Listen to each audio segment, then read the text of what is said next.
Xudavəng monastırı Kəlbəcər rayonunda, Vəng kəndi ərazisində yerləşən qədim Alban məbədi kompleksidir. Bizim eranın ilk əsrlərində yaranmış kiçik kilsənin yerində sonralar monastırın ən qədim tikililərindən biri olan bir nefli bazilika ucaldılmışdı.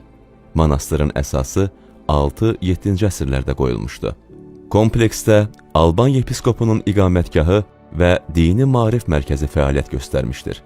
13-cü əsrdə monastır yenilənmiş, əlavə tikililər inşa edilmişdir. Xudavəng apostollar dövrünə aid ən erkən Alban xristiyan dini abidələrindəndir.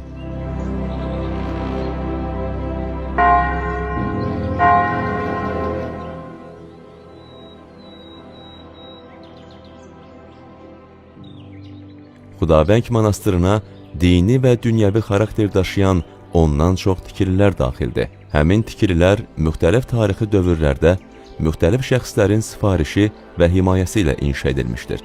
Nazirlər Kabinetinin 2 avqust 2001-ci il tarixli 132 nömrəli qərarı ilə dünya əhəmiyyətli memarlıq abidəsi kimi dövlət qeydiyyatına alınmış Xudavəng monastırı ilk dəfə Azərbaycan SSR Nazirlər Sovetinin 2 aprel 1968-ci il tarixli 140 nömrəli qərarı ilə dövlət tərəfindən mühafizə olunan abidələrin siyahısına daxil edilmişdir.